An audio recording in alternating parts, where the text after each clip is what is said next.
What's up guys, John from ARTV. It's time for a review of the 13th studio album, Rebel Heart, by pop recording artist Madonna. Don't forget to like this video, share it with a friend if you do enjoy my content, and consider supporting the channel with a donation. Unfortunately, I no longer run on the good vibes of unicorns and cat videos. Is my bank the only one that's no longer accepting either of those as forms of currency? Rebel Heart once again sees Madonna's sound take a turn, working with producers like Avicii, Diplo, Stargate to really add an overarching dark and modern electronic style to her sound. A few listens through this record, I could already tell that I was enjoying it more than her past records MDNA and Hard Candy combined. At this point in her discography, it's kind of hit and miss for me, but fortunately at this point there are so many records and so many different styles of music, it's kind of interesting to listen through and see her sound evolve through the decades. Madonna plays the pop game pretty well, but I don't really care for the gimmicks that she used to kind of score another top 10 single on her last record MDNA, or to sell copies in that joint venture that she's doing with Live Nation to really make it look like she has these huge first week sales because they're paired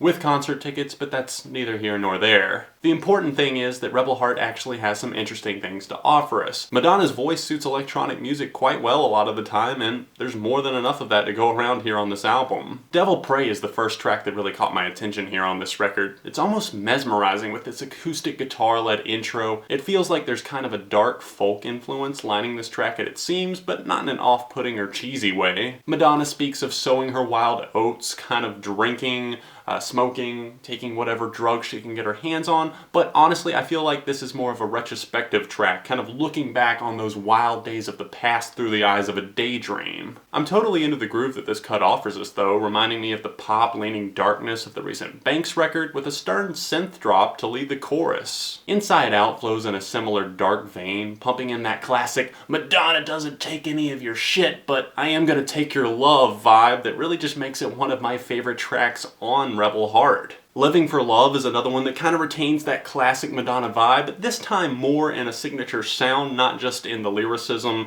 and the vocal approach, but I feel like this one just kind of all around is more of a synth pop leaning track, kind of like 80s meets modern sensibilities, and I will give Madonna huge props for not just hopping on the 80s synth pop bandwagon. Like all of these bands and artists lately seem to be like, hey, you know the 80s, that was a great time in life, let's just all jump on that train all of a sudden. So I feel like it would have been a cash grab if Madonna just had said, hey, you know, I had these successful records like a Virgin, self-titled record, why not make some more synth pop? But instead, she's opted for a more clean-cut and refined modern production style. No, it's not something that I'm gonna be like, wow, I have so much more respect for Madonna now, but it is cool that she didn't just kind of do a retread of something that she's already done in her career. I love the laid-back and vulnerable feel that the track Ghosttown offers the listener. It's kind of got that steady build-up that rides smoothly into the chorus and just has one of the strongest hooks here on this record. It's got a slick synth line that just powers the tune as a whole, and a nice percussion session that helps the chorus land as one of the most memorable on Rebel Heart. You wouldn't think that I'd go for the smugness that the track Unapologetic Bitch presents us, but I've gotta say it's grown on me since December. It's not exactly the most original song ever, and if you're going into a Madonna record expecting really deep lyrics, well, then you're clearly in the wrong place. When she's firing on all cylinders, Madonna delivers some pretty confident and enjoyable dance pop tunes, which is exactly what Unapologetic Bitch is for me. It's an anthem for speaking your mind and not having to apologize or excuse yourself for coming off rude, backed by a 4-on-the-floor dance groove that really just shines during the chorus on this track. Plus, I can't help but appreciate the almost tropical-leaning guitar line that's played throughout this track, really making this just one of the most well-rounded songs on the album. There are a few tracks that I would consider skippables, the first of those being Bitch I'm Madonna, which features the one and only Nicki Minaj, just like on the album MDNA on the track Give Me All Your Lovin'. Minaj practically outshines her here as Madonna kind of offers us a stale and lackluster vocal performance that really just hails in comparison to Minaj's quick and punchy verse. The instrumental is definitely a banger, but are the grimy beats enough to merit future listens? Time will tell, but as for now, it's a pass from me. Plus, I'm still kind of torn on the jarring sound effects at the end of this track, which sound like a bunch of very large pairs of pants getting zipped up. Ugh.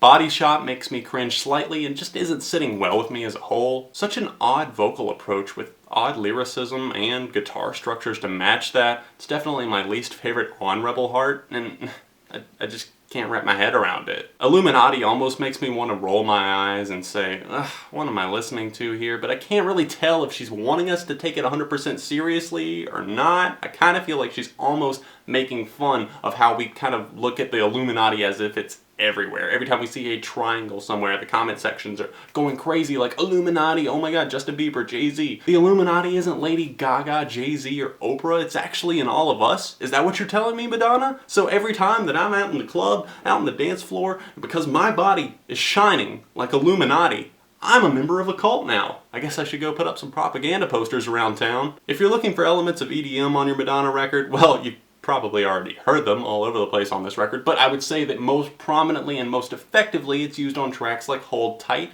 and Holy Water. The latter of those, I can kind of overlook the silly lyricism for the fact that I just want to get out on the dance floor, move my body like Illuminati. I'm done, I promise. The cut Iconic features Chance the Rapper and Mike Tyson? That's right, kids. Tyson on the beat. I get it, Madonna. The man's a legend, and this is an anthemic styled track, but this one just kind of makes me chuckle. You've got a solid beat here, driven by 808s, plenty of hi-hats, and it's complete with a bass drop that's sure to stir up any dance floor. Chance the Rapper comes in, delivers a short and safe verse, and gives us absolutely zero reasons as to why his presence was needed on this track, other than just to fill the holes of a blank space that was reserved for some guest artist. A feature for the sake of having a feature, if you will. There are a handful of more personal moments on Rebel Heart, starting with Joan of Arc talking about how she's not invincible on that track, about how words get to her, and that's kind of nice to see, but it's almost kind of in one ear, out the other type situation. And then later on the track Wash All Over Me, which is the closing track for the standard edition of this record, she comments on her career in the modern world. Wash All Over Me actually opens up with the line, "In a world that's changing, I'm a stranger in a strange land," leading me to believe that she's talking about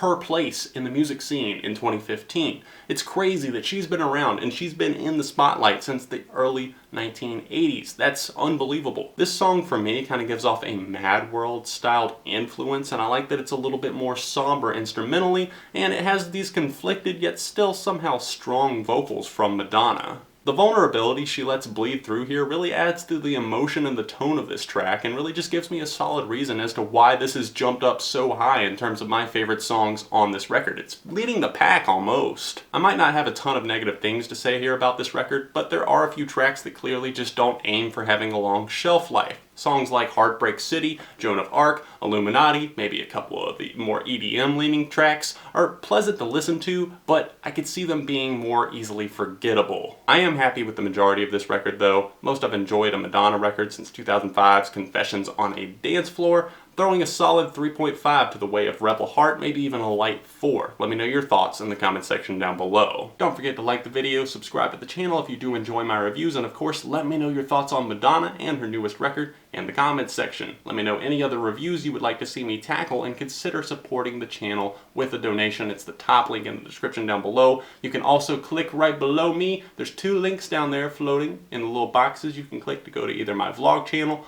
or to the last review that I did right here on this channel. Made it nice and easy for you, so go over there, check out those videos, and continue supporting ARTV. I appreciate all of you who have subscribed and have continued watching over the years. I'll see you very soon right here on ARTV.